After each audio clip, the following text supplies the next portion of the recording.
20장 13절.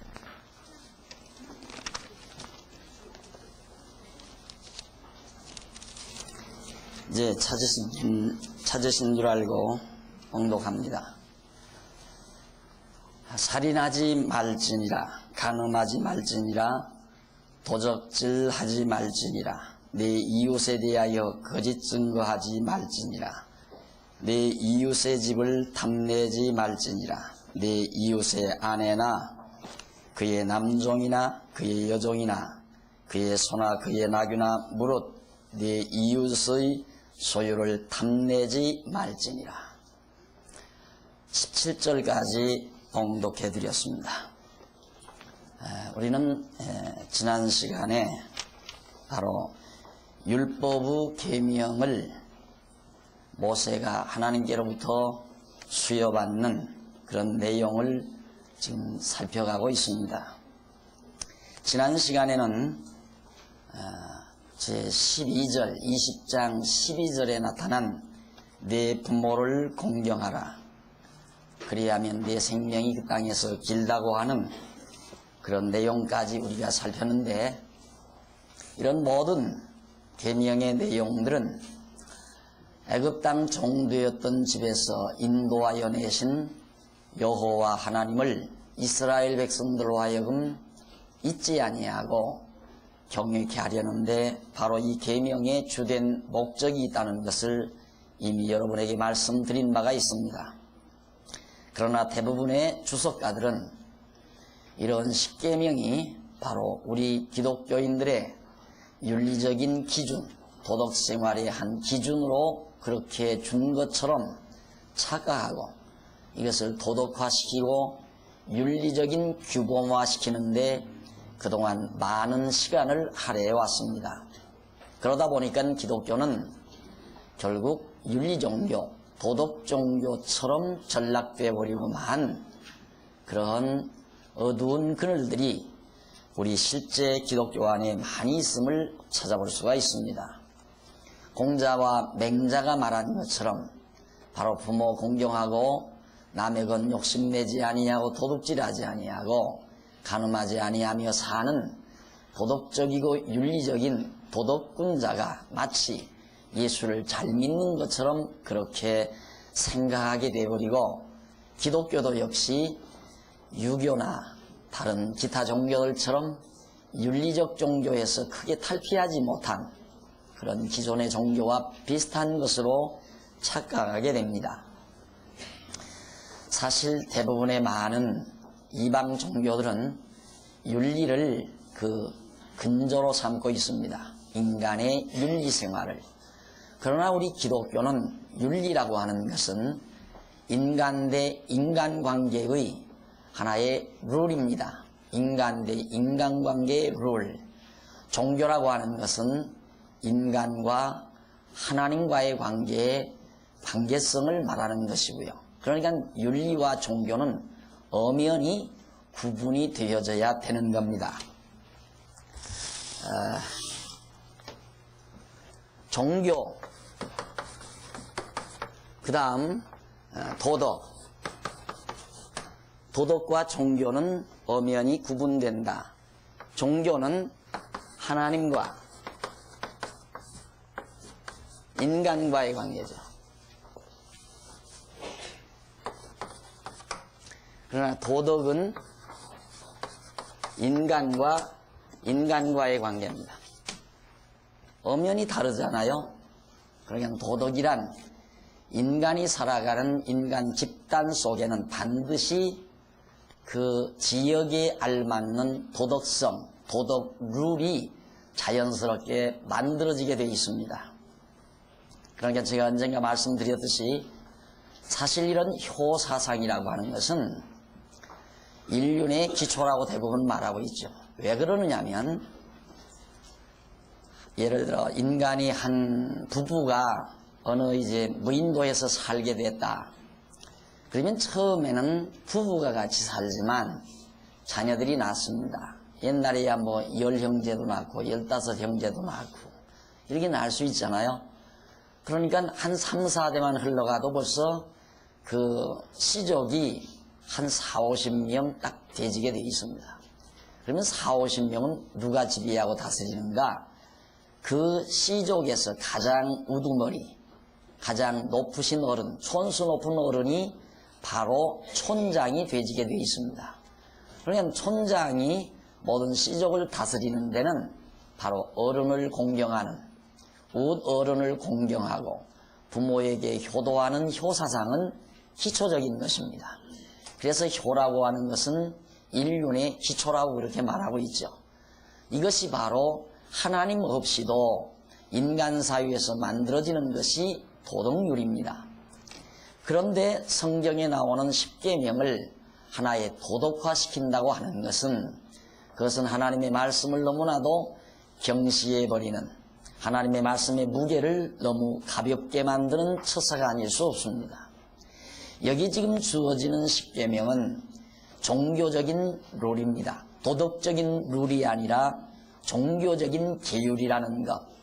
도덕적인 계율과 종교적인 계율은 반드시 구분되어야 된다는 것을 여러분들이 십계명을 공부하면서 반드시 기억하셔야 할 것입니다.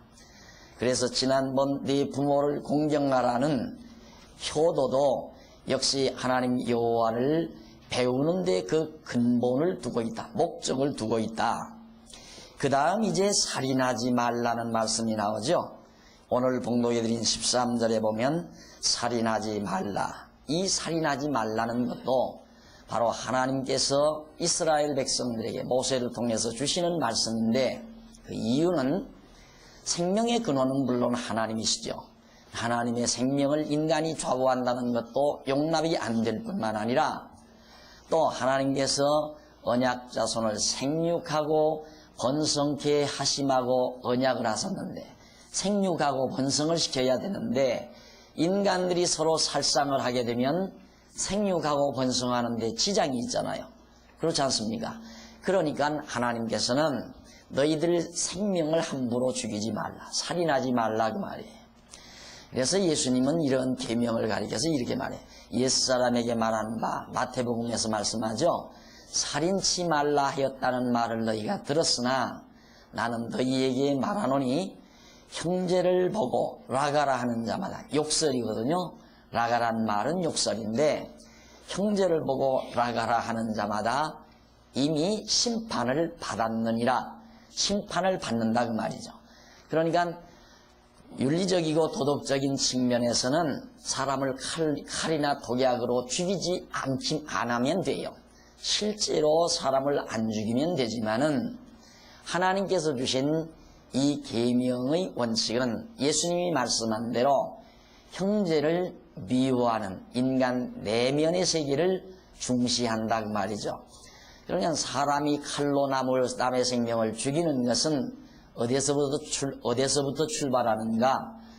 인간 자기 내면에서 이웃을, 형제를 미워하는 증오심으로부터 살인이 출발된다 이 말이죠. 그러니까 형제를 욕을 하는 것은 미움이가 욕을 하잖아요. 그러니까 욕하는 자 이미 살인한 것과 똑같다 그 말이에요. 그래서 성경이 말하는 바로 이 계명은 종교적인 계율이지 인간 사회에서 자연스럽게 나타나는 도덕적 계율이 아니라는 것. 그래서 하나님께서는 당신께서 언약하신 대로, 하나님께서 언약하신 대로 언약 자손을 생육하고 번성케 해서 온 땅에 편만케 해 갔어야 되는데 사람들이 인간의 생명을 겸시해서 서로 형제를 죽이고 살상하게 되면 생육하고 번성하는 하나님의 언약 성취에 지장이 있다 이 말이죠. 그러니까 너는 살인하지 말라. 왜 사람을 죽이면 안 돼요? 이놈아, 우리 여호와 하나님께서 우리 생육하고 번성해서 온 땅을 정복하라고 그랬다. 그러니까 사람을 죽이면 안 된다. 바로 그런 뜻이에요. 그래서 살인치 말라는 계율을 주신 것입니다. 그 다음 15절에 보면 이스라엘 자손에게 도적질하지 말지니라 하는 말씀이 나와요. 도적질하지 말라. 남의 것을 가져오지 말라 그 말입니다. 그 이유는 뭔가? 하나님께서 이스라엘 백성들을 가나안 땅에 들여다 놓고 그 가나안 땅,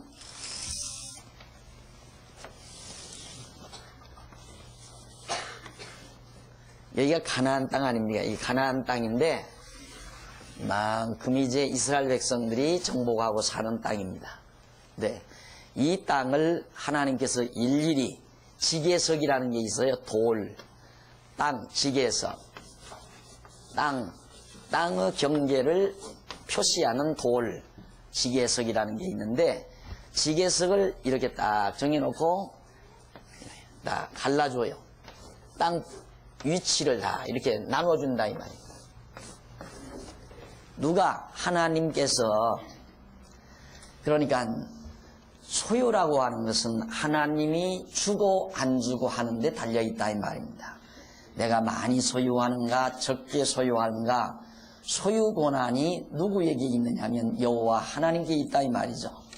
이 가나안 땅도 원래는 가나안 7족속들이 정복하고 사는 땅 아닙니까? 그들이 거기를 개발하고 거기에 성곽을 쌓고 거기에 포도원을 가꾸고 그리고 사는 땅인데 하나님께서 저 땅을 빼앗아서 하나님의 택한 백성 이스라엘 백성에게 저 땅을 주신다 이 말이죠.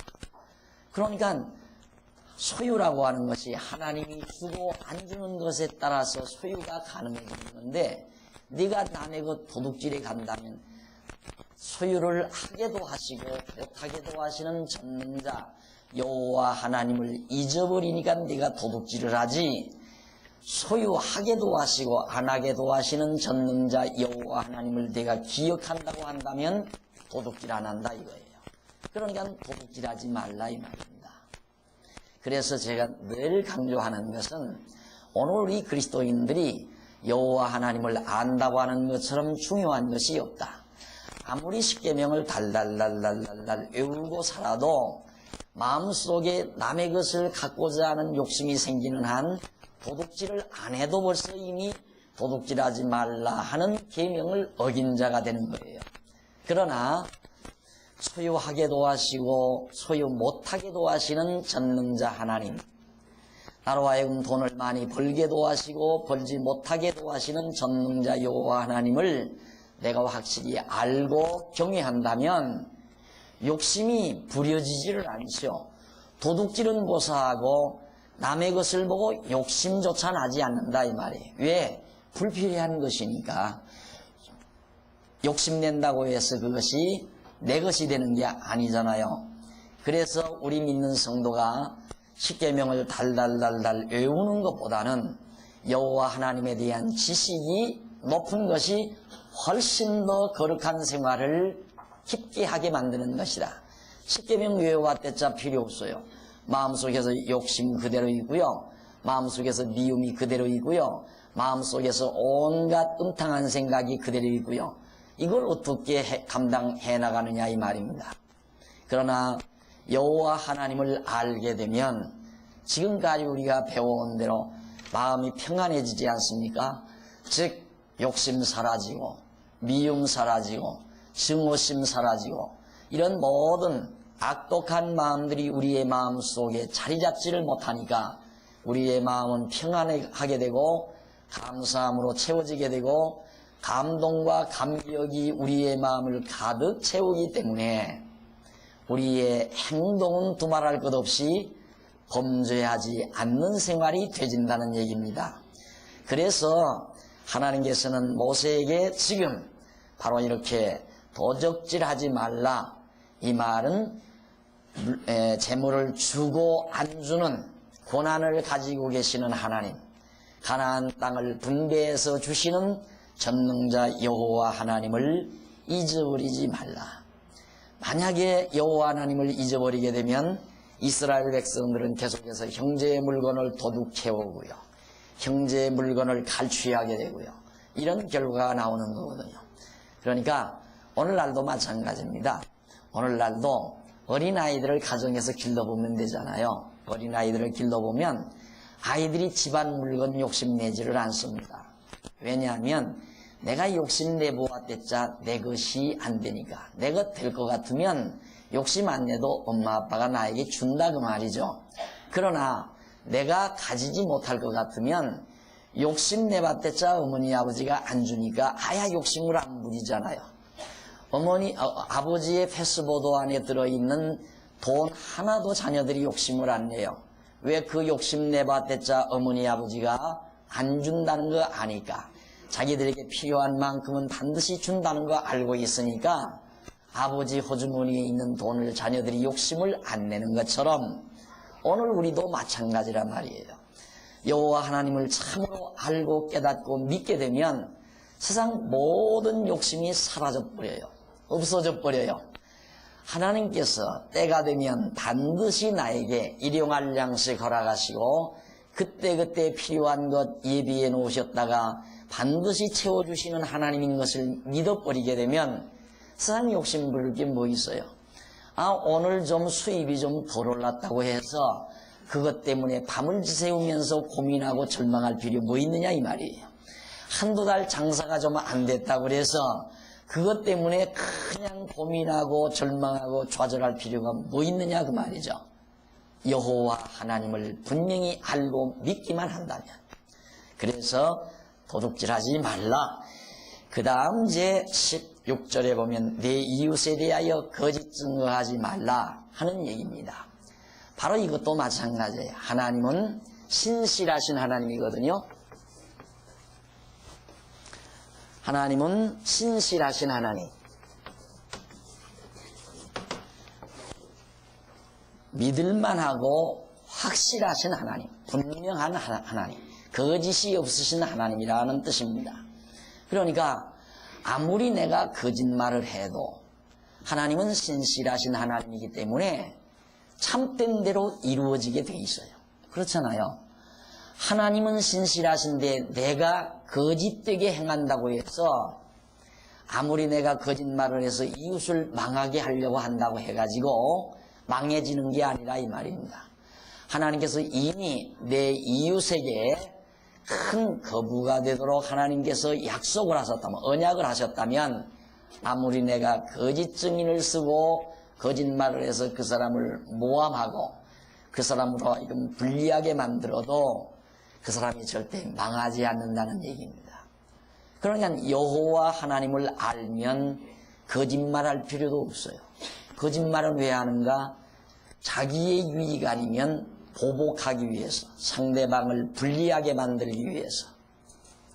내가 믿다고 해서 하나님도 그 사람 미워한다고 생각하는 것은 큰 착각 아니에요. 그러니까 하나님이 사랑하는 자를 내가 미워한다고 하는 건 미워하는 내가 불쌍한 사람이에요. 왜? 내가 미워하면 미워하는 만큼 상대방이 못되고 자꾸 상대방이 저주를 받고 상대방이 처져버리면 신이 나는데 그렇잖아요. 그런데 반대로 하나님이 사랑하는 자를 내가 미워하다가 보면 하나님이 그를 사랑하니까 그가 더 평안해지고 형통해지고 아름다워지고 그럴 때마다 미워하는 나 자신은 더 고통스럽게 되진다는 얘기입니다. 그러니까 내가 거짓말을 해서 상대방을 해하려 한다고 하는 것처럼 어리석은 자가 없죠. 왜 어리석습니까? 하나님 여호와를 잊어버렸으니까 어리석은 거예요. 하나님 여호와를 잊어버리지 아니한 자는 거짓말할 필요가 없어요. 거짓말해서 상대방을 망하게 하려고 할 필요도 없고 거짓말을 해서 내가 유익을 얻으려고 할 필요도 없다 이 말입니다. 완전히 인본주의적인 거거든요. 하나님은 이미 나의 모든 삶을 정해놓으시고 인도해 가시잖아요. 그러면 오늘은 이렇게 살고 내일 어떻게 살 것, 내년도에 내가 어느 정도의 재물을 가지고 어떻게 살아야 할 것 하나님이 다 준비해 놓으시고 인도해 가시는데 내 입장에서는 이번에 친구에게 거짓말 한마디만 하면 돈 한 5천만, 돈 한 5천여만원 거저 생기는데 이거 횡재를 하는데 이런 유혹을 인간이니까 안 받을 수가 없잖아요.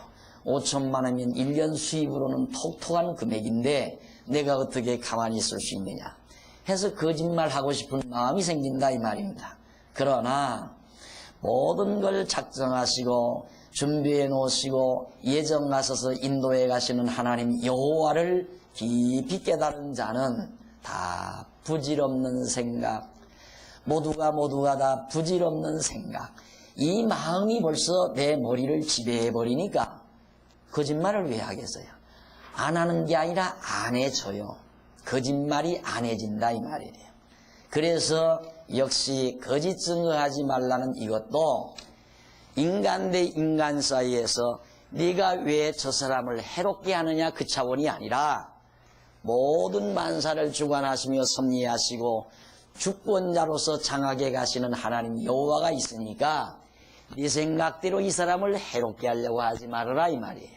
또 네 생각대로 네가 거짓말해서 네 자신의 유익을 추구하려고 하지 말아라 이 말입니다. 왜? 내가 하나님 여호와가 살아계시니까. 틀림없죠? 그러니까 십계명은 도덕이 아니다. 여기가 좀 유치한 것 같으면 따라서 한번 해보라고 했으면 딱 좋겠는데 나는 부흥사가 아니에요. 그러니까 따라서는 안 시키겠는데 꼭 잊지 마십시오. 십계명은 도덕이 아니다. 십계명은 도덕적인 룰이 아니고 종교적인 룰이다. 목적은 하나님 여호와를 잊어버리지 않게 하시려는 것이 십계명이다 이 말이에요. 그러니까 어떻게 해야 십계명이 다 지켜지는가? 십계명 지켜지는 건 여호와 하나님을 깊이 깨달으면 십계명 지키고 말고 할 것도 없어요. 아야 도둑질할 마음도 없어져 버리고 거짓말할 마음도 없어지고 남을 미워하는 마음도 없어지고 욕심 자체가 없어져 버리니까 십계명이 무슨 필요가 있어요 거기에. 욕심 없는 자에게 너 도둑질하지 말라 그 말은 필요가 없다 이 말이에요. 예를 들어서. 그러니까 예수 그리스도 안에 있어 하나님이 여호와이심을 아는 자들에게는 십계명이 우리에게 무거운 짐이 되는 것이 아니라 계명의 멍에에서 우리가 벗어나게 된다는 뜻입니다. 그래서 여기 17절에서도 내 이웃의 집과 모든 소유를 탐내지 말라고 말씀하고 있죠. 내 이웃의 모든 아내도 물건도 모든 재산도 하나도 탐내지 말아라. 그런데 이 자본주의 사회에서는 경제 발전의 기본 요소가 탐심이에요. 욕심. 남보다 더 많이 가지려는 욕심. 이것이 있어야 된다 이거죠.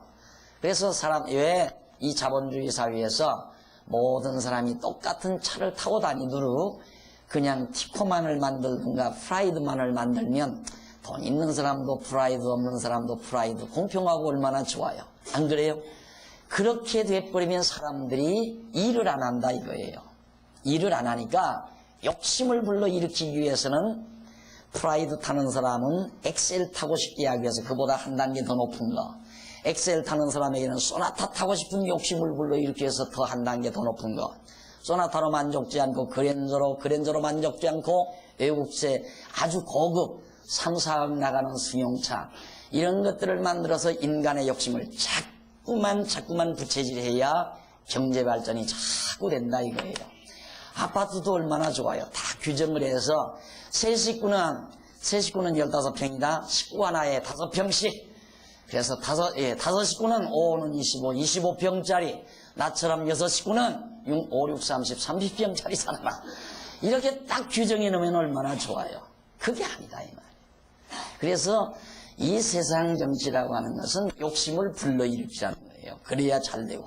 그래 여러분 아들 낳아놓고 형제끼리 그냥 가자 사다 놓고 서로 많이 가지려고 하면 엉덩이 턱턱 두들겨주면서 아이고 내 새끼야 이건 앞으로 큰 사장이 되겠구나. 욕심 많아서 사장이 되겠다 이거예요.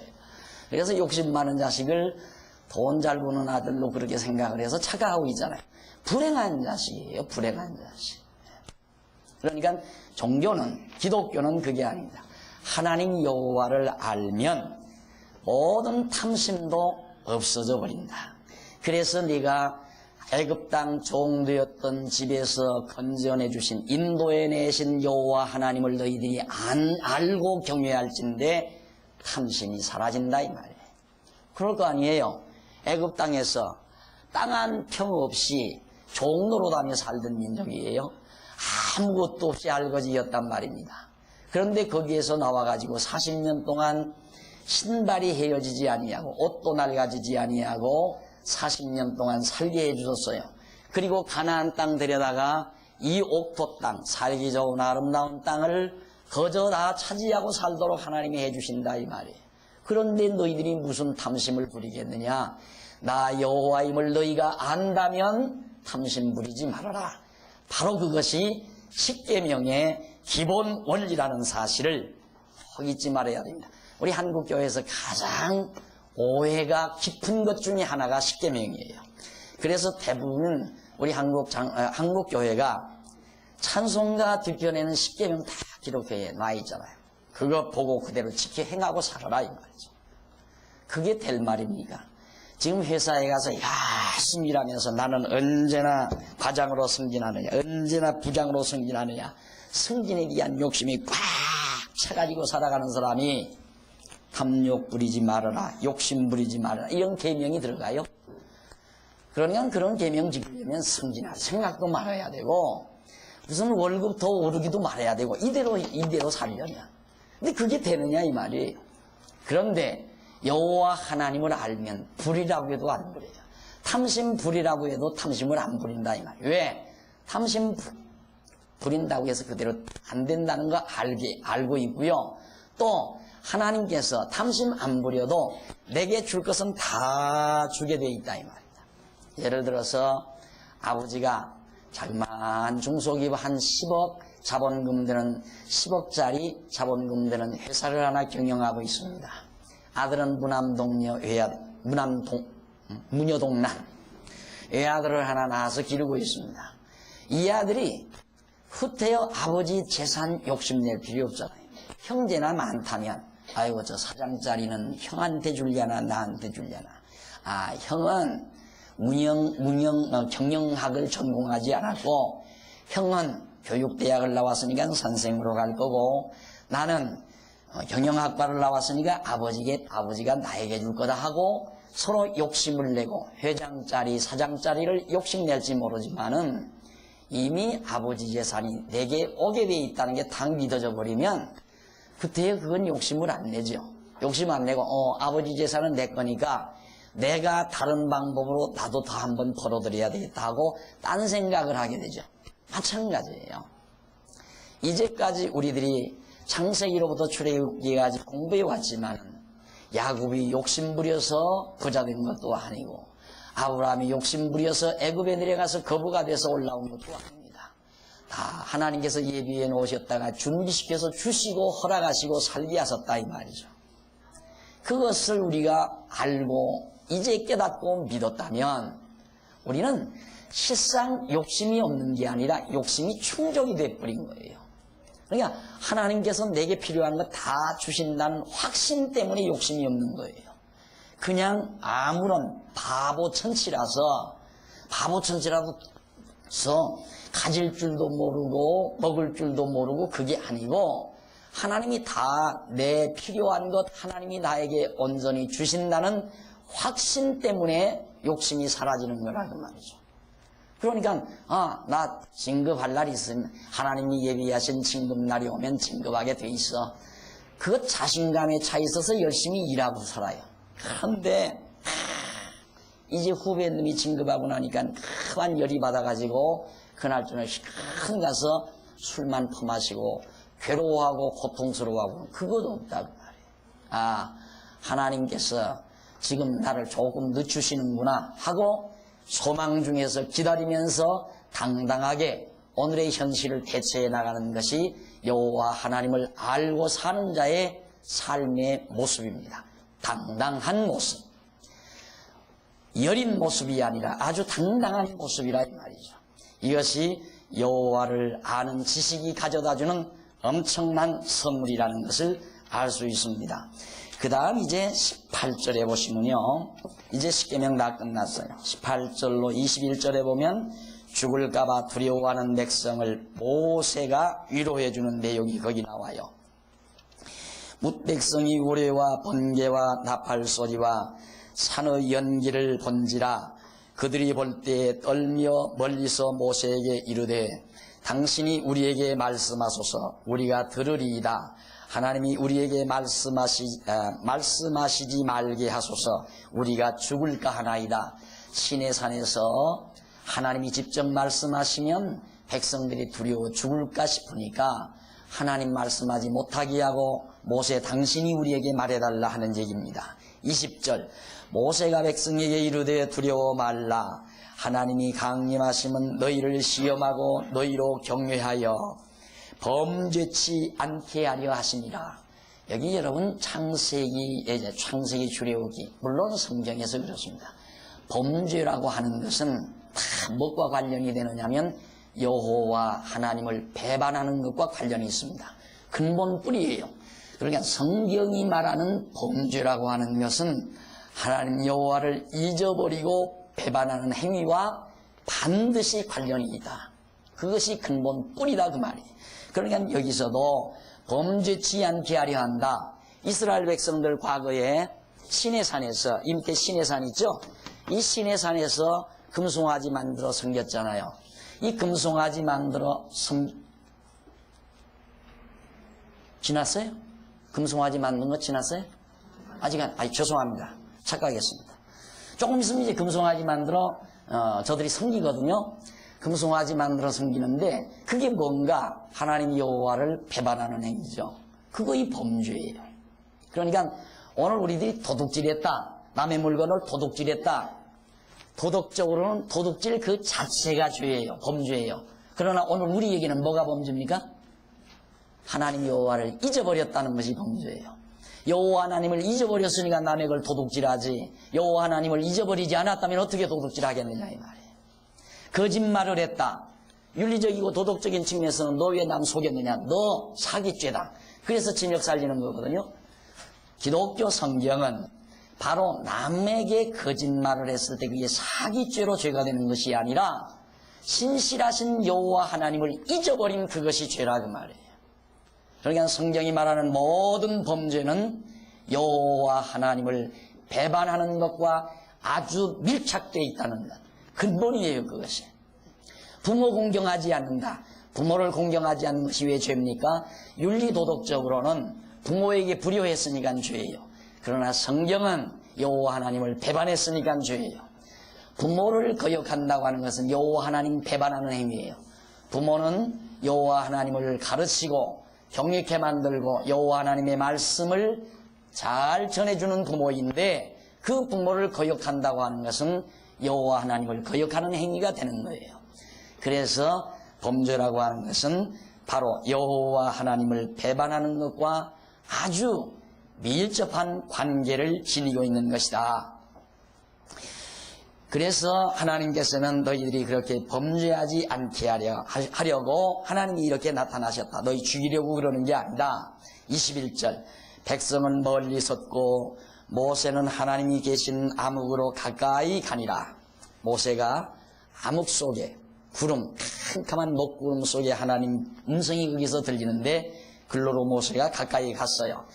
그 다음 이제 22절로 26절까지는 신상을 만들지 말고 여호와께 제사드리라고 당부하죠. 여호와께서 모세에게 이르시되 너는 이스라엘 자손에게 이같이 이르라. 내가 하늘에서부터 너희에게 말하는 것을 너희가 친히 보았으니 너희는 나를 비겨서 은으로 신상이나 금으로 신상을 너희를 위하여 만들지 말고 내게 토단을 쌓고 그 위에 너희 양과 소로 너희 번제와 화목제를 드리라.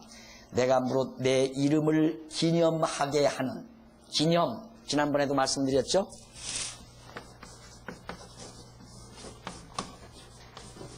기념, 기억해서 생각하는 것, 기억해서 생각하는 것. 그러니까 여호와 하나님의 이름이 생각나는 것처럼 행복이 없어요. 우리 성도님들 괴롭다가도요, 여호와 하나님의 이름, 여호와 이름, 언약대로 이루시는 자라는 여호와의 이름이 생각만 나도 마음이 안정이 되지 않겠어요? 이제 여러분 그 정도는 될 수 있을 것 같아요. 내가 볼 때. 벌써 창세기 배웠죠? 출애굽기 벌써 반쯤 지금 배워오고 있거든요. 그러니까 이제 여러분의 생활 속에서 속상하다가라도 여호와 하나님의 이름만 기억이 나면 언약대로 다 이루시는 여호와. 아이가 지금 오늘 도시락 싸주고 이런 새벽에 일어나서 그냥 눈을 비비면서 그렇게 애써가지고 뒷바라지를 했는데 성적표를 가지고 왔는데 보니까 와, 이럴 수가 있어요? 45등이 뭐예요? 45등. 안 그래요? 자, 이쯤 되면 속상하겠죠? 그때 속상할 때 여호와의 이름만 생각나면 좋은데 그게 생각이 안 난다 그 말이에요. 그게 생각이 안 나니까 그 다음 이제 출근한 남편에게 전화해서 여보 자식 하나 있는 게 저래서 내가 일하기가 실수하면서 전화를 걸고 난리를 치면 직장에 가서 일하는 남편 역시 어깨가 축 처져서 내가 누구를 위해서 이 짓을 하며 내가 무엇을 위해서 저 상사에게 고분고분 순종하고 안 입고 온 말소리 타들어가면서 이 짓을 해야 되는가. 남자도 자존심 박상하고 살 맛을 다 잃어버리잖아요. 그러나 하나님 여호와 이름만 생각이 나면 괜찮다. 45등이면 어떠냐. 하나님이 내장내 다 준비해서 다 살아가게 하시고 이 나라에서 우리나라에서 돈 제일 많이 벌고 사는 정주영 씨 국민학교 출신 국민학교도 졸업 안 했다고 그러잖아요. 필요 없는 거예요. 뭐 그렇게 대단한 거라고. 그냥 좋은 대학 좋은 성적만 나오면 다 될 것 같지만은 물론 그렇지 아니한 신실한 사람도 있지만은 머리 좋은 사람들이 다 이 나라 이 꼴 만들어 놔요. 머리 좋은 사람들이. 예? 우리처럼 어지간히 좋은 사람이면 그냥 그날 돈 벌어서 콩나물 사다가 콩나물 국 끓여 먹고 콩나물나물 무쳐 먹고 조금 돈 여유 있으면은 두부가 콩나물보다 못해요? 근데 그 말만 하면 자꾸만 웃더라고요. 두부국 두부찌개 해 먹고요. 좀 나아지면 돼지비에 돼지고기 찌개 해 먹고요. 그렇게 우리는 착하게 살잖아요. 안 그래요? 그런데 머리 좋다는 이게 좋아도 잘못 좋은 거죠. 머리 좋다는 주제꼴들이 그냥 부정부패해가지고 막 덩치채 꿀꺽꿀꺽 다 생기고 그래가지고 이 나라가 요걸 든 거 아니에요. 자, 그러니까 오늘 우리가 여호와 하나님 기념하게 하려고 기억에서 생각나게 하려고 한다 그 말입니다. 기억에서 생각나게 하려고. 그래서 절대로 토단을 쌓고 그 위에 너희 양과 소로 너희 원제와 화목제를 드리라. 내가 물은 내 이름을 기념하게 하는 곳에서 내게 강림하여 복을 주시리라. 그러니까 구약시대 예루살렘 성전은 여호와의 이름을 두신 곳이라고 그랬죠. 거기가 성전이 어디냐? 여호와의 이름을 거기 두신 곳이다. 그러니까 성전만 가면 여호와가 기억이 나는 거죠. 그러니까 이 다음 이제 시편 공부할 때 기억하십시오. 시편에는 계속 여호와 찬양이에요. 여호와의 이름을 찬양할지어다. 그는 신실하심이 영원하리로다. 여호와를 찬양하라. 그의 자비하심이 영원하리로다 하면서 계속해서 찬양이 나와요. 뭘? 여호와의 이름을. 그만큼 여호와의 이름이 중요한 것입니다. 그 다음에 이제 넘어가서 말라 네가 정금으로 그것을 쪼으면 부정하게 함이니라. 26절 너는 층계로 내 단에 오르지 말라. 내 하체가 그 위에서 드러날까 하니라. 내 수치가 하체. 원래 이제 성경에서는 하체를 더러운 것 그럴 수밖에 없죠. 하체는 깨끗한 것은 입으로 들어가서 더러운 것은 다 하체로 나가잖아요. 전부가 다 아래로 나간다 이 말입니다. 그래서 더러운 것은 하체로 그렇게 늘 비유를 합니다. 에덴 동산에서도 아담이 범죄하고 하와가 범죄했을 때 하체를 가리웠다고 그러죠. 그러니까 하나님의 단에 오를 때 너의 더러운 수치가 드러나지 않게 하라 하는 당부. 왜? 거기는 거룩한 곳이니까. 왜 거룩한 곳이니까? 여호와의 이름이 있는 곳이니까. 그런 뜻입니다. 이게 간단히 말해서 여러분의 마음속에 여호와의 이름이 항상 기억이 나 있으면, 여호와의 이름이 여러분의 마음속에 있으면 여러분 거룩한 사람이에요. 거룩한 생활 할 수 있어요. 여호와의 이름이 우리 마음속에 늘 좌정해 계시면. 그러나 여호와의 이름을 잊어버리게 되면 우리는 온갖 사악해지고 더러워지고 욕심, 증오, 미움, 온갖 더러운 마음들로 우리의 마음이 가득히 채워지게 되어 있습니다. 그 다음 이제 넘어가서 21절로부터 23절까지, 21장에서부터 23장까지 거기서는 율법의 규례를 수여하죠. 자, 그러면 우리는 지금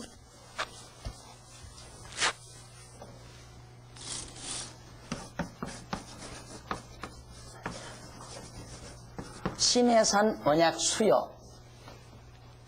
첫째가 수립, 수여. 언약 수립의 준비. 그 다음 두 번째가 율법의 계명 수여. 수립이 수여예요. 수여죠. 네. 그 다음 세 번째가 이제 배우는 것이 율법의 윤리의 수여. 꼭 이 줄거리를 잊지 마시라고 그랬죠. 항상 이제 공부하실 때에는 교재의 그 소재의 상위 주제. 그러니까 한쪽 가로면 가로 없는 1번, 가로 없는 1번은 반드시 1절로 옮겨가고 1절을 보았을 때는 이 1절이라는 게 어느 장에 속해 있는가, 장의 주제는 뭔가, 그것을 늘 확인하시면서 공부하시는 것이 훨씬이 아니라 공부는 반드시 그렇게 하셔야 돼요. 그래서 줄기를, 성경의 줄기를 쫙 잡아가셔야 한다 이 말입니다. 자, 그러면 언약 수립의 준비가 끝나고 율법의 계명 수여가 끝났어요. 그러면 이제는 계명 수여 끝났으니까 율법 가운데 율례가 있어요. 이 율법은 계명과 율례와 규례로 되어 있는데, 계명은 바로 이제 말한 대로 십계명을 중심한 계명이에요. 이것은 시내산 언약의 가장 기본적인 증서예요. 기본적인 증서, 증서 내용. 모든 율법, 시내산 언약의 기본 증서. 그리고 이제 율례는 구체적인 백성들이 하나님을 경외하는, 백성들이 구체적으로 서로 하나님을 잊어버리지 않고 사는 구체적인 삶의 규율, 이런 것들이 바로 율례의 내용입니다. 그러면 우선 보십시다. 그 율법의 율례 수여 가운데 첫 번째가 양쪽 가로 그 밑에 나오죠. 양쪽 가로 1번 상전과 종에 대한 율례입니다. 상전과 종에 대한 율례. 이것이 21장 1절로 11절 내용입니다. 한번 보십시다. 첫 번째 6절까지는 여호와께서 백성에게 종과 상전에 대한, 종과 상전에게 대한 율례를 밝힙니다. 네가 백성 앞에 세울 율례는 이러하니라. 네가 히브리 종을 사면 그가 6년 동안 섬길 것이요 제7년에는 값없이 나가 자유할 것이며, 그가 단신으로 왔으면 단신으로 나갈 것이요 장가들 했으면 그 아내도 그와 함께 나가려니와, 상전이 그에게 아내를 주므로 그 아내가 자녀가 낳았으면 그 아내와 그 자식들은 상전에게 속할 것이요 그는 단신으로 나갈 것이로되, 종이 진정으로 말하기를 내가 상전과 내 처자를 사랑하니 나가서 자유하지 않겠노라 하면, 상전이 그를 데리고 재판장에게 갈 것이요 또 그를 문이나 문설주 앞으로 데리고 가서 그것에다가 송곳으로 그 귀를 뚫을 것이라. 그가 영영이 그 상전을 섬기리라 하는 내용입니다. 자, 하나님께서 첫 번째로 주신 율례 내용이 상전과 종의 내용. 그러니까 같이 이스라엘 백성들이 같이 살다가도 이제 가나안 땅 들어가 살 거 아니겠어요. 가나안 땅 들어가 살다가 생활이 어려우면 옛날 우리 몇십 년만 해도 모슴살이라는 게 있었잖아요. 지금 사실 회사원이 다 모슴이나 똑같아요. 말이 회사원 하지, 회사원은 옛날에 모슴살이지 뭐예요. 안 그래요? 그러니까 지금 막 기분 나쁘다, 우리의 자존심 상하게 하지 말라, 그래서 이제 노동조합이 생기고 이제 노동자의 권익을 보호하자 해서 이제 그 운동이 자꾸 벌어지는 거거든요. 그런데 하나님께서 벌써 그걸 알아요. 가나안 땅 들어가서 백성들이 살다가 종을 사들인다 이거죠. 그러면 그 종을 사들였을 때 계속해서 종은 안 된다 이거예요. 언제? 6년만 종살이하면 7년째는 풀려난다 이거예요.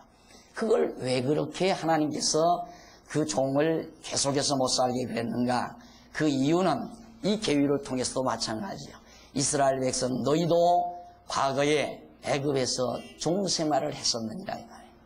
이게 과거 이스라엘 백성 모두가 애굽에서 종로로 됐지만은 하나님께서 애굽에서 그 종의 생활에서 벗어나게 하셨잖아요. 그러니까 너희도 너희 형제를 6년만 돈으로 주고 부려야지 7년 넘어서 계속해서 너희 형제를 종살이 시키지 말아라. 그리고 그가 만약에 결혼해 왔거든, 결혼해서 부부가 그 자식까지라도 다 내 종에서 풀려나게 해라. 그러나 만약에 그 사람이 그냥 풀려나기 싫고 당신 집에서 계속해서 그냥 종로로 나가서 하면 할 수 없지만은 그러지 않거들랑 다 6년 만이면 6년 동안 종살이 한 다음에 풀어놓아 주어라. 이것도 역시 뭘 뜻하는 건가? 애굽 땅 종되었던 집에서 바로 죄송합니다. 풀려났던 지난날 그 사실, 역사적인 사실을 잊어버리지 말라 이 말이에요. 그 잊어버리지 말란 말은 여호와 하나님을 기억하라는 뜻이거든요. 하나님 여호와가 언약대로 애굽 땅에서 너희를 종생활에서 벗어나게 하지 않았느냐. 그런데 그걸 한다면 너희도 형제를 계속해서 종로로 시켜서는 안 된다. 그런 뜻입니다. 그 다음 7절로 11절에 보면 21장, 출애굽기 21장 7절, 사람이 그 딸을 여종으로 팔았으면 그는 남종과 같이 나오지 못할지며 만일 상전이 그를 기뻐하지 아니하여 상관치 아니하면 그를 속심케 할 것이나 그 여자를 속임이 되었으니 타 국민에게 팔지 못할 것이요 만일 그를 자기 아들에게 주기로 하였으면 그를 딸같이 대접할 것이요 만일 상전이 달리 장가들지라도 그의 의복과 음식과 동침하는 것은 끊지 못할 것이요 이 세 가지를 시행하지 아니하면 그는 속전을 내지 않고 거저 나가게 할 것이니라. 여종을 만약에 두었을 때는 여종을 두었을 때 해결하는 방법이죠. 여종도 역시 만약에 사람이 자기 딸을 여종으로 팔았다. 옛날에 우리나라도 그랬잖아요. 어려울 때는 딸 낳아서 남의 집에 팔아넘기고 얼마 전만도 그랬죠. 몇십 년 전만도 다. 그러듯이 이 당시에 생활이 어렵고 그러면 자기 딸을 남의 집에 팔 거라 이거죠. 그럴 경우에도 어떻게 했는가? 그는 남종과 같이 나오지는 못해요. 여자가 나오지는 못하는데 그 대신 자기 아들의 며느리로 삼거나 자기의 몸종으로 삼아서 그를 통해서 자손을 낳거나 어쨌든 두말할 것 없이 그 여자는 먹을 것, 입을 것, 옷 다 동침하는 일 절대로 상가하지 않고 다 해주어라.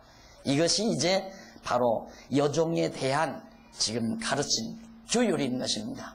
이거 역시 이방민족의 여종과는 차이점이 있어요. 이방민족의 여종은 완전히 그건 종이에요. 짐승이에요. 그냥 이방 하나님의 백성이 아닌 이방민족들은 짐승처럼 취급했지만은 여기는 그게 아니고 엄연한 하나의 여자의 인격으로 그를 취급하라 하는 의미에서 책임지라는 얘기입니다.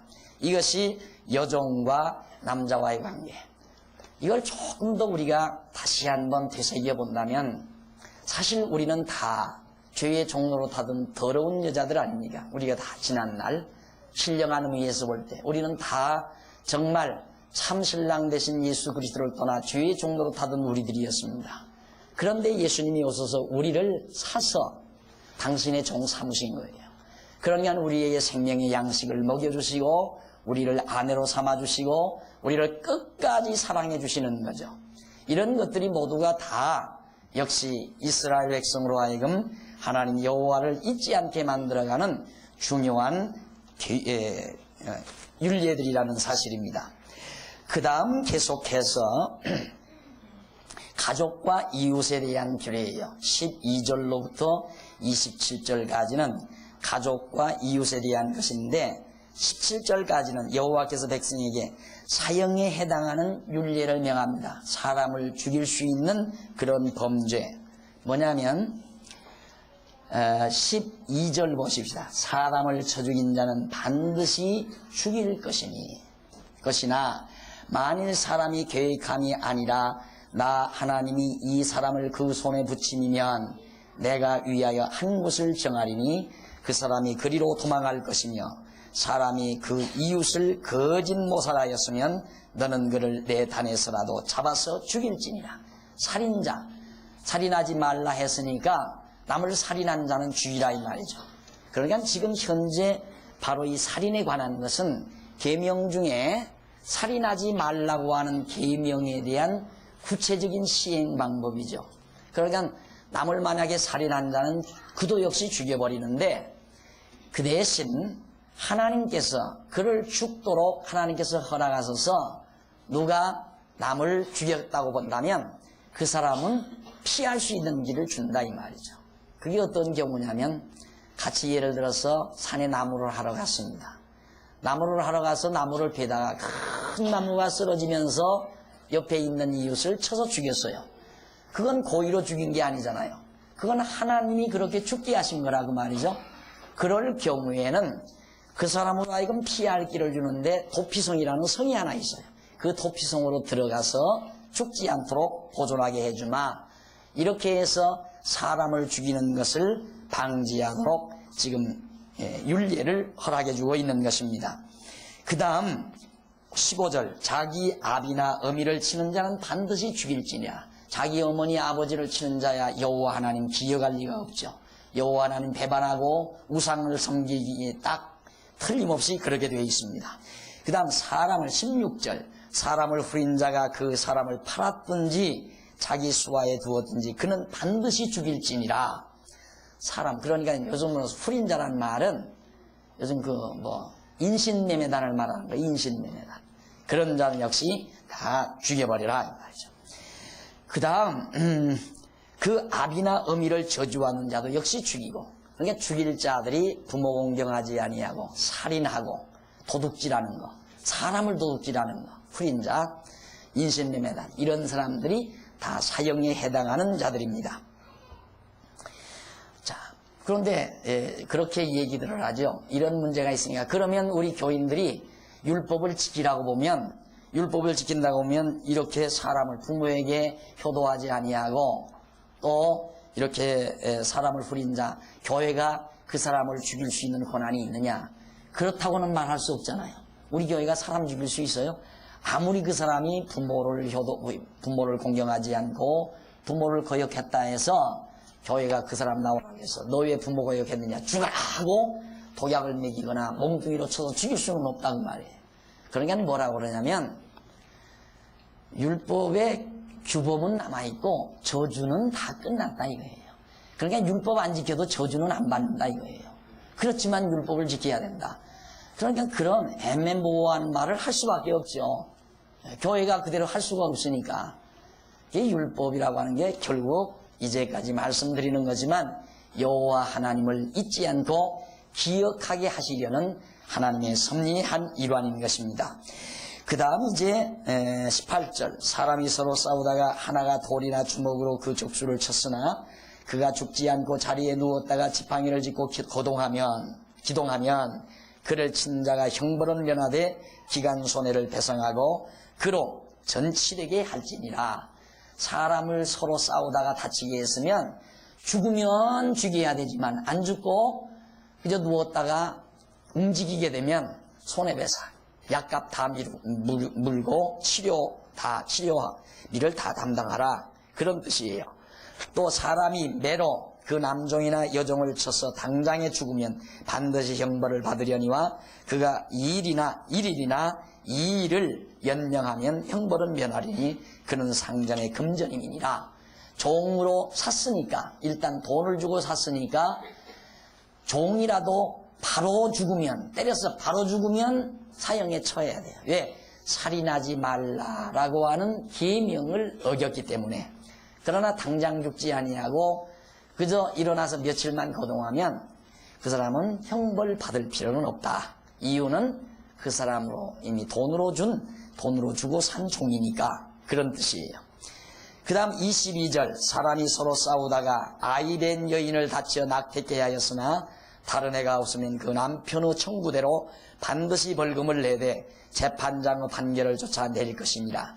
그러나 다른 해가 있으면 갑되 생명은 생명으로 눈은 눈으로 이는 이로 손은 손으로 발은 발로 배운 것은 배움으로 상하게 한 것은 상함으로 때린 것은 때림으로 갚을지니라. 자, 예수님께서 이 부분의 내용을 이렇게 설명합니다. 이는 이로 갚고 또 눈은 눈으로 갚으라 하였다는 말을 너희가 들었으나 나는 너희에게 말하노니 형제의 죄를 70번씩 7번이라도 용서하라. 이것이 예수님의 가르침이에요. 그러니까 여기 율법이라고 하는 것은 이런 윤리라고 하는 것은 반드시 그 잘못한 행위대로 남의 눈을 다쳤으면 다친 자의 눈을 다쳐주고 남의 이를 뽑았으면 다치게 한 자의 이를 뽑으라 그 말이죠. 그 얼마나 사악한 일이에요. 그러니까 예수님은 그게 아니라 나는 너희에게 말하노니 내 이웃을 내 몸과 같이 사랑, 원수를 내 몸과 같이 사랑하라, 그런 뜻입니다. 그건 바로 무엇을 뜻하는가? 예수님께서 이 땅 위에 오셔서, 제가 이 부분 때문에 고민이 많았잖아요.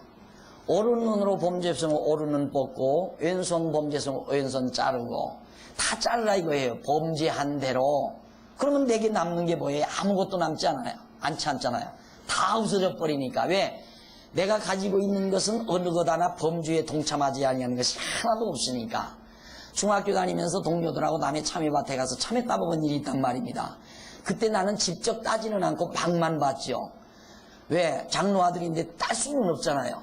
그러니까 망은 봤는데 이놈이 따가지고 와서 같이 먹자고 해서 먹었단 말입니다. 그 망 볼 때 눈은 망 봤으니까 도둑놈 도둑질 잘하라고 망 봤으니까 눈 다 빼야 되고 두 눈 다. 참외 먹었으니까 이빨도 다 뽑아야 되고 입도 다 도려내버려야 되고, 창자는 소화시켰으니까 다 오장육부 다 긁어내버려야죠. 안 그래요? 그거 먹고 힘 얻어서 이거 다 걸어다녔으니까 다 남도질해서 없애버려야 되고, 남는 게 뭐 있어요? 그래서 저는 절망했어요, 솔직히. 이는 이로 갖고 눈으로 갚으라, 이 말이. 그런데 예수님께서 하시는 말씀이, 나는 너희에게 말하노니 내 이웃을 내 몸과 같이 사랑, 원수를 사랑하라, 그 말이에요. 그 바로 예수님 당신 자신이 오셔서 이루실 것에 대한 예표라 말입니다. 내 죄를 위해서 그분이 전신 다, 그는 눈만 뺀 게 아니라, 예수님의 눈만 뺀 것이 아니라, 손가락만 자른 게 아니라 온몸 다 누구를 위해서? 여러분과 나를 위해서. 여러분과 나를 위해서. 예수님 만약에 그렇게 하지 않으셨다면, 예수님이 십자가에 못 박아 죽지 않으셨다면 내가 그렇게 죽어야 된다, 이 말이죠. 왜? 죄값으로. 남을 미워한, 남을 흘겨본 눈, 남을 증오했던 마음, 정말 범죄한 이 모든 육체 어느 것 하나 남기지 아니하고 몽땅 다 잘라버리고 죽여버렸어야 되는데, 그리스도의 은혜로 말미암아서 우리가 이 저주를 벗어나게 됐다, 이 말이에요. 그러니까 여기 계명이나 율례가 모두가 다 결국은 그리스도에 대한 예표요, 모형과 그림자입니다.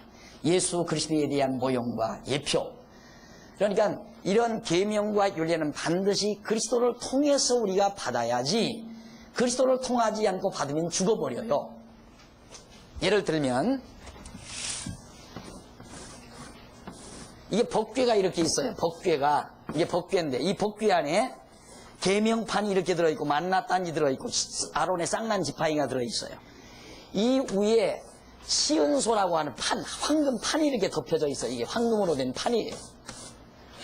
이걸 직접 바라보면 다 죽어요. 대제사장이 들어갔어도 이걸 떠들고 보면 죽는다 말입니다. 이 황금판, 이 시은소 위에 피만 떨고 드리면 우리 죄 다 용서함 받아요. 그러니까 하나님께서 우리를 이거 직접 대면하지 못하게 하는 거란 말입니다. 왜? 죽으니까, 보면 죽으니까. 그래서 그리스도를 상징하는, 그리스도의 하나님의 영광을 상징하는 이 황금판, 시은소를 덮어서 그걸 통해서 우리는 바라보게 하시는 하나님. 그러니까 우리는 십계명을 보면 뭔만 보이는가? 예수 그리스도만 보여야 돼. 예수 그리스도만. 이 그리스도를 보는 순간 우리는 뭘 잊어버리지 않는가? 여호와 하나님을 잊어버리지 않잖아요. 우리 대충 배웠죠? 처음 시간에. 하나님은 여호와이시다. 왜냐하면 예수가 그리스도이시기 때문에.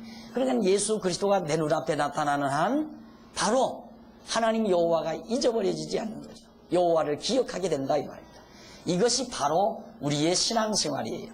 그러니까 우리가 지금 여기 주는 이 계율도, 이 율례 내용도 모두가 다 저 시은소 판을 통해서 우리가 바라보는 거예요. 바라보는 거. 이 율례는 전부 계명에 기초하고 있는 거거든요.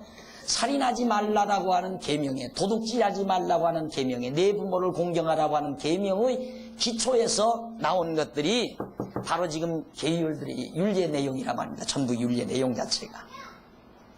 그래서 소나 남자나 여자를 받아 죽이면 그는 소는 반드시 돌에 맞아 죽을 것이요 그 고기는 먹지 말 것이며 임자는 형벌을 면하려니와 소는 본래 받는 버릇이 있고 그 임자는 그로 인하여 경고를 받았으되 단속하지 아니하였으므로 남녀간에 받아 죽이면 그 소는 돌로 쳐 죽일 것이요 임자도 죽일 것이며 소가 사악한데도 알고 소를 잘 관리하지 않아서 사람을 죽이면 소도 죽이고 사람도 죽여버리라, 그런 뜻입니다.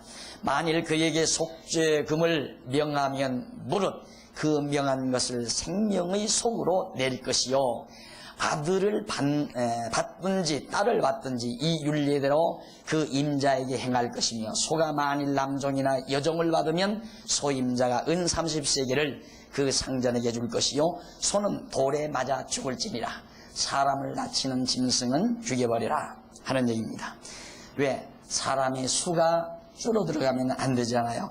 그 다음 33절 사람이 구덩이를 열어두거나 구덩이를 파고 덮지 아니하므로 소나 나귀나 거기 빠지면 그 구덩이 주인이 잘 초초하여 짐승의 임자에게 돈을 줄 것이요 죽은 것은 그 차지가 될지니라. 요즘도 공사하다가 맨홀 관리 잘못해서 차 사고가 났다. 또 사람 어린아이들이 빠져 죽었다. 맨홀을 판 사람이 책임지죠. 공사 현장 사람이. 같은 얘기예요. 이런 얘기도. 그 다음 35절 이 사람의 소가 저 사람의 소를 받아 죽이면 산 소를 팔아 그 값을 반분하고 죽은 것도 반분하려니와 그 소가 본래 받는 버릇이 있는 줄을 알고도 그 임자가 단속지 아니하였으면 그는 소를 갚을 것이요 죽은 것은 그의 차지가 될지니라 하는 내용입니다. 이렇게 해서 죽음에 처하는 것과 가축과 소유에 대한 율례들이 계속해서 21장 36절까지 나와요. 그 가축과 소유에 대한 율례가 22장 1절 이하에도 계속 나옵니다. 간단간단 우리 읽고 지나가 보십시다. 1절로 4절에 보면 22장 사람이 소나 양을 도적질하여 잡거나 팔면 그는 소 하나에 소 5을 갚고 양 하나에 양 4을 갚을지니라. 도적질하지 말라 하는 계명에 기초한 율례입니다. 아셨죠? 그러니까 반드시 율례는 십계명에 어디에 기초하고 있어요. 뿌리가 있어요. 그러니까 하나하나 읽으시면 이것은 십계명 중에 어느 계명에 기초했구나, 어느 계명에 기초했구나, 그렇게 생각하시면 됩니다. 그러니까 십계명 10가지 계명에 기초해서 모든 율례가 전부 다 빠져나온 거예요. 도적이 뚫고 들어옴을 보고 그를 쳐 죽이면, 만약에 도적이 들어오는데 그가 담장을 들고 들어오는데 그를 쳐 죽였다. 피 흘린 죄가 없으나 해 돋은 후면 대낮이면 안 된다 이 말이에요.